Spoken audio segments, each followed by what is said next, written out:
Putra dan Roh Kudus. Amin. Allah yang telah membangkitkan Kristus dari alam maut, melimpahkan penghiburan iman kepada kita,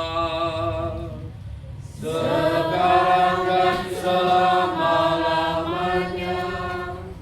Ibu bapak dan adik-adik yang dikasihi Tuhan, sekali lagi selamat malam berkah dalam. Selamat malam berkah dalam. Sehat ge? Sehat. Tuhan kita diberi kesehatan, kita diberi kelimpahan berkat hari ini.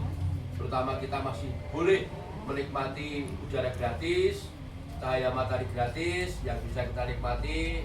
Kita bisa makan, kita bisa minum, kita masih bisa ke belakang, bisa buang air kecil, buang air besar dengan lancar.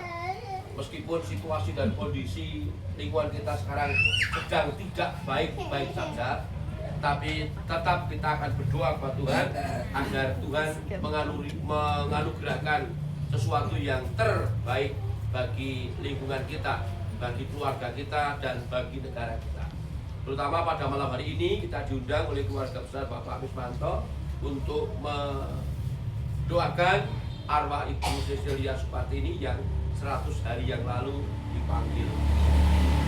Peristiwa dipanggil Tuhan merupakan peristiwa yang biasa sebetulnya, karena semua orang akan mengalami, ya, semua orang akan mengalami. Hanya ada yang sudah, ada yang sedang mengalami, ada yang belum. Nah, termasuk kita yang duduk di tempat ini adalah orang-orang yang termasuk yang belum mengalami.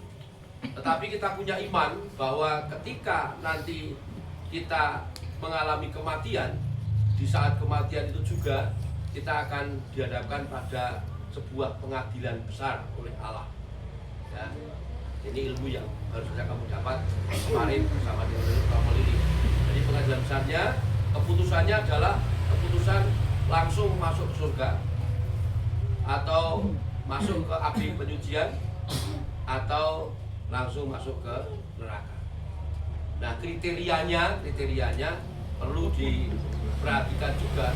Siapa yang bisa langsung masuk ke surga adalah mereka yang selama hidupnya hidup dalam kesucian. Nah, kalau kita lihat hidup dalam kesucian, seperti yang pernah disampaikan Pak Heru beberapa waktu yang lalu, orang suci itu orang yang bukan tanpa dosa, tapi orang yang setiap hari melakukan sabda Tuhan. Itulah orang suci. Ya. Tetapi kadang-kadang kita juga berbuat dosa, Pak. Itu wajar manusia. Maka kita malam hari ini diundang oleh Pak Mismanto, kita mendoakan Ibu Cecilia Supartini. Dalam iman kita yakin bahwa Ibu Supartini sudah berada dalam surga bersama dengan Bapak. Tetapi seandainya memang pengadilan kemarin memutuskan bahwa Tuhan Ibu Supartini menunggu dulu di api penyucian, tugas kita sekarang ini adalah mendoakan dia, supaya Tuhan memberikan belas kasih kepada mereka, kepada dia, dan akhirnya nanti dilepaskan dari api penyucian. Sebab kalau orang yang sudah jatuh Tuhan dan sudah masuk neraka, itu sudah tidak mungkin akan didoakan lagi, karena keputusan final dan tidak boleh banding gitu. Jadi keputusan Tuhan itu sudah final dan tidak boleh banding. Artinya saya nang rokok terus itu sampai terus banding. Nah, contohnya ketika apa? Ketika Lazarus yang mati kemudian dipanggil oleh Abraham, lalu Tuhan yang orang kaya juga mati, dia melihat berada di neraka, dia mengatakan, tolong teteskan saja satu tes air untuk aku. Tapi Abraham mengatakan tidak, karena Anda sudah melakukan hal-hal jahat ini.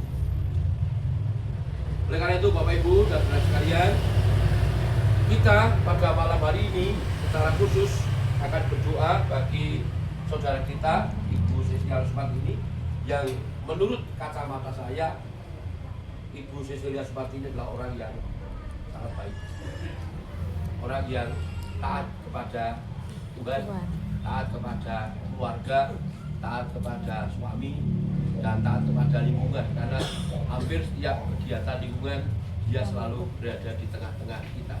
Maka dengan tidak adanya dia, kita sebenarnya merasa kehilangan sekali atas kepergian. Tetapi kita bersyukur karena kita diberi iman yang baik oleh Tuhan, sehingga pada malam ini kita boleh dikumpulkan di tempat ini untuk bersama-sama berdoa. Untuk itu marilah kita hening sejenak, kita meneliti batin kita agar kita layak dan pantas pada malam ini untuk mendengarkan sabda Tuhan. Kita hening sejenak.